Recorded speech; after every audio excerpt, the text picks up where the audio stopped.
धर्म का सर्वोत्तम शिखर है प्रेम। प्रेम की व्याख्या करते हुए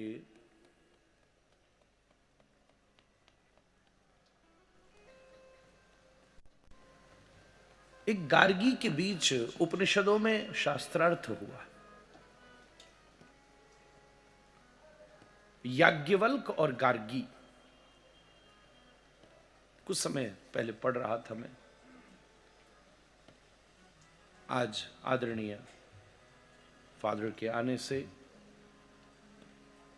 मेरे प्रसंग की शुरुआत वहीं से हो गई और मेरे अगला प्रसंग भी उसी से जुड़ा है।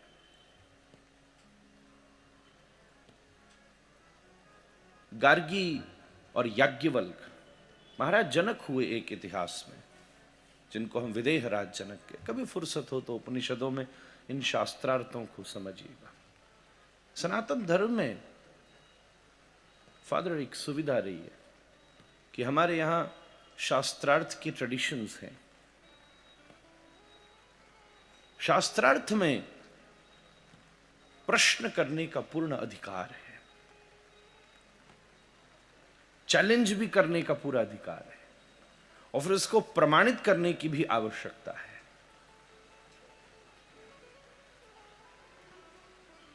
और शायद इसीलिए इतने विमर्श और इतने विचारों का अवकाश यहां है कि आप अपने थॉट को रखने का राइट है आपके पास। इसी को शास्त्रार्थ कहते हैं।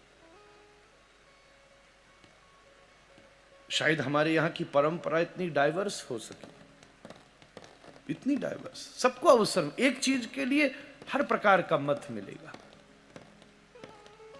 एक तरफ कहा गया भगवान का नाम सुमिरन करना सबसे बड़ा यज्ञ है, तो दूसरी तरफ कबीर कहते माला फेरत जुग भयो फिरो न मन को फेर।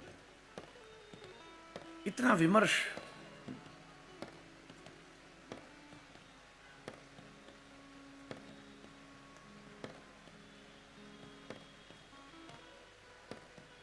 एक तरफ शास्त्र ये नियम बताता है कि नित्य स्नान करके शरीर को पवित्र रखो।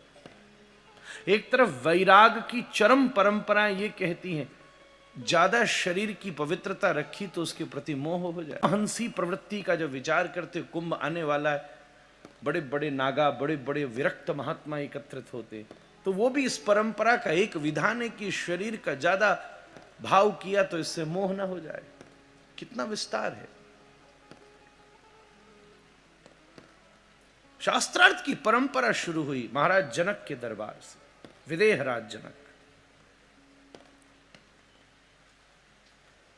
विदेह राज जनक ने एक मत रखा, मैं जानना चाहता हूं कि सबसे बड़ा धरती का विद्वान व्यक्ति कौन सा है। और उन्होंने 1000 गौवंश को, गैया को, और उन गैयाओं के बराबर के वजन के स्वर्ण को, एक गैया का जितना वजन था उतना ही स्वर्ण उनके पास में रखा। ये ऐतिहासिक घटना है। और कहा जो भी दुनिया का सबसे बड़ा विद्वान ब्राह्मण हुआ, मैं उसे ये 1000 गाय और उनके बराबर का ये संपत्ति दूंगा। लाखों ब्राह्मण आकर के बैठे, विद्वान आकर के बैठे, विचारक आकर के बैठे, स्कॉलर्स बैठे, पर कोई भी ये नहीं कह सकता था कि मैं ही सर्वोत्तम विद्वान हूं। कुछ दिन तक जब ये खोज जारी रही, तब उसी सभा में महात्मा याज्ञवल्क आकर के बैठे। भागवत के एकादश में भी उनका संवाद है, कल हम उसकी चर्चा विस्तृत कर सकेंगे शायद। तो याज्ञवल्क ने कहा ये सारी गैयाएं ले जाकर के मेरे आश्रम में बांध दो, मैं सबसे बड़ा विद्वान हूं। और कहते याज्ञवल्क ने बहुत दिनों तक उन विद्वानों से शास्त्रार्थ किए और सबको हरा दिया, तर्क के द्वारा, लॉजिक के द्वारा। हमारे यहां ये सुविधा रही है। तभी उस सभा में गार्गी नाम की विदुषी बैठी। भारतीय परंपरा में एक स्त्री का कितना बड़ा सम्मान है। लोपा मुद्रा और गार्गी जैसी विदुषियों को हम लोग प्रणाम करते आए। हमारे यहां एक स्त्री भी रिलीजन की हेड हो सकती है। गार्गी उस समय की स्थिति थी, तो गार्गी उठ करके बैठी।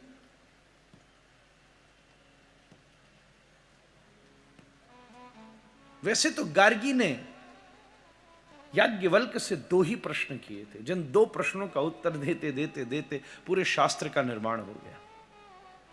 जीवन में प्रश्न का आ जाना भी बहुत बड़ी बात है, उत्तर की बात तो बाद में करेंगे।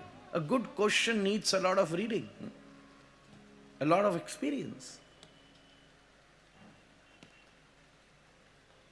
8-8 दिन 10-10 दिन प्रवचन कर दीजिए भैया, उसके बाद भी लोग आके पूछते महाराज ये तो बता हमारी दुकान कहां से चलेगी।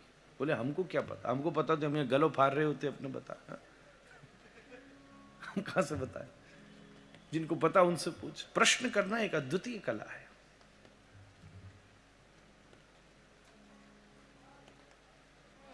और इसी शास्त्र की परंपराओं में, इन शास्त्रार्थों में एक बार प्रश्न उठा, प्रेम क्या है।